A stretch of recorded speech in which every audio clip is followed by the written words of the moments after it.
കോൺഗ്രസ് നടത്തിക്കൊണ്ടിരിക്കുന്ന സമരത്തിൽ മുസ്ലിം ലീഗില്ല. ഇപ്പോൾ തെരഞ്ഞെടുപ്പാണ്. എന്തുകൊണ്ടാണ് UDF എന്നുള്ള നിലയിൽ അവർക്ക് സമരം സംഘടിപ്പിക്കാൻ കഴിയാതെ വന്നത്? മുസ്ലിം ലീഗിനെ കോൺഗ്രസിനോടൊപ്പം കൊണ്ടു നടക്കാൻ BJPക്ക് അതൃപ്തി ഉണ്ടാകുന്ന നിലപാട് സ്വീകരിക്കാൻ കോൺഗ്രസ് തയ്യാറല്ല. ഒരു മുന്നണി കേരളത്തിൽ UDF എന്നുള്ള നിലയിൽ നിലനിൽക്കുന്നു. എല്ലാ കാര്യങ്ങളിലും അവർ ഒന്നിച്ചു നിൽക്കുന്നു. പക്ഷേ ഈ ജാഥയിൽ മുസ്ലിം ലീഗിനെ കൂട്ടിയോ? മുസ്ലിം ലീഗിനെ ബഹിഷ്കരിച്ചില്ലേ? മുസ്ലിം ലീഗിനെ പുറത്താക്കിയില്ലേ?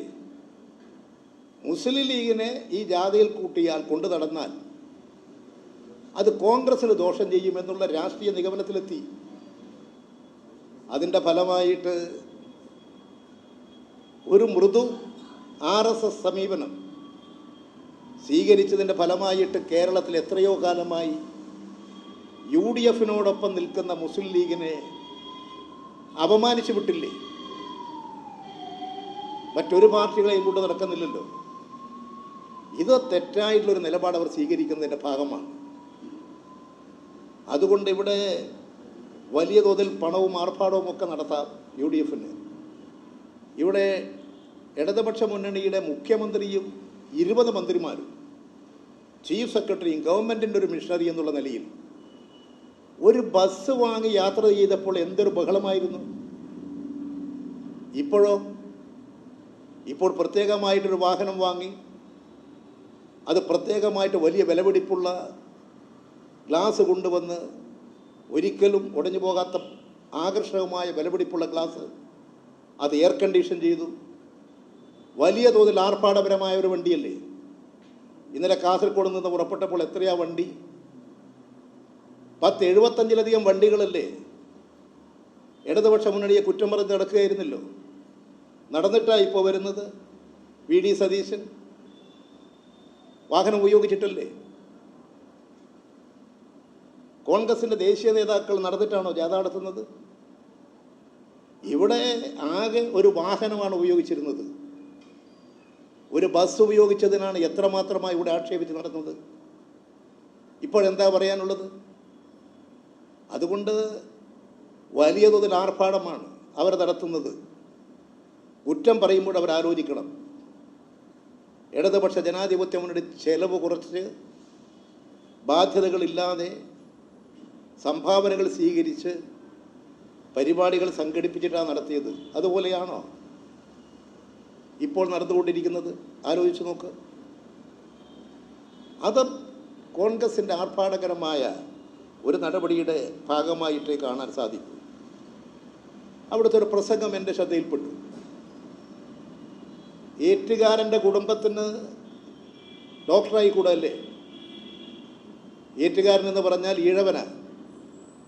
ചെത്തുകാരൻ്റെ കുടുംബത്തിന് ഡോക്ടറായി കൂടാ, എഞ്ചിനീയറായി കൂടാ, ബിസിനസ്സുകാരായി കൂടാ, ചെത്തുകാരനായി നടക്കണമല്ലേ? ഈ മനോഭാവമാണ് കോൺഗ്രസിനെ നയിക്കുന്നത്. ഈഴവന്മാരെ പരസ്യമായി അവമാനിക്കുകയല്ലേ ചെയ്തത്. ജാതി അടിസ്ഥാനത്തിലല്ലേ കാര്യങ്ങൾ അവർ നീക്കിക്കൊണ്ടിരിക്കുന്നത്. ഇത് ഈഴവന്മാരോട്, ഈഴവ സമൂഹത്തോട് തന്നെ കാണിക്കുന്ന തെറ്റായൊരു നടപടിയല്ലേ. ഇന്നലെ നിങ്ങളുടെ ചില പത്രങ്ങൾ ആ വാർത്ത റിപ്പോർട്ട് ചെയ്തിട്ടുണ്ട്. നിങ്ങളെടുത്ത് നോക്ക്. കോൺഗ്രസ് എവിടെ അധപ്പതിച്ചു? അതിൻ്റെ ഒരു ഉദാഹരണമാണത്. നിങ്ങൾ നോക്കൂ. UDFിലൊരു ഘടക പാർട്ടിയാണ് RSP പ്രേമചന്ദ്രൻ. നരേന്ദ്രമോദി ക്ഷണിച്ച 8 പേരിൽ ഒരാളാണ് പ്രേമചന്ദ്രൻ. നരേന്ദ്രമോദി ഭക്ഷണത്തിന് ക്ഷണിച്ച 8 പേരിൽ ഒരാളാണ് പ്രേമചന്ദ്രൻ. എന്താ അതിൻ്റെ അന്തർധാര? BJPയും UDFും തമ്മിലുള്ള അന്തർധാര എന്ത്? ശശി തരൂരിനെ ക്ഷണിച്ചിട്ടില്ലല്ലോ. അവിടെ ലോകസഭയിലെ പ്രാഭിമുഖ്യമാണ് വലുതെങ്കിൽ ആദ്യം ക്ഷണിക്കേണ്ടത് കേരളത്തിൽ നിന്ന് UDFിൻ്റെ ആളാണെങ്കിൽ ശശി തരൂരിനല്ലേ ക്ഷണിച്ചോ? ഈ ക്ഷണത്തിൻ്റെ അടിസ്ഥാനം എന്താ? അതൊരു പുതിയ അന്തർധാരയാണ്. BJPയുമായിട്ടുള്ള RSSുമായിട്ടുള്ള ബന്ധമാണത്. ഇവിടെ ഇപ്പോൾ രാജ്യത്ത് നടന്നുകൊണ്ടിരിക്കുന്ന പ്രശ്നങ്ങൾ നിങ്ങൾ നോക്ക്. ഗുജറാത്തിൽ നർമ്മദ ജില്ലയിൽ ദെഡിയാപ്പാടിൽ ഈ ഞായറാഴ്ച ഒരു ക്രിസ്തീയ പ്രാർത്ഥനാ സമ്മേളനം ചേരണം. പ്രഭാഷണങ്ങളും പ്രാർത്ഥനയുമാണ് അജണ്ട. സംഘപരിവാർ നടത്താൻ വിട്ടോ? അവസാനം അവിടെ UP-യിൽ VHP നടത്തിയിട്ടുള്ള ആക്രമണത്തെ തുടർന്ന് ഭയന്ന് ഗുജറാത്തിൽ ക്രിസ്തീയ മതവിഭാഗങ്ങൾ ആ പരിപാടി ഉപേക്ഷിച്ചു. അതുപോലെ തന്നെ ഉത്തരാഖണ്ഡിൽ ഹൽദ്വാനി മദ്രസയും നമസ്കാര സ്ഥലവുമെല്ലാം പൊളിച്ചു മാറ്റി അടിച്ചോടിച്ചില്ലേ?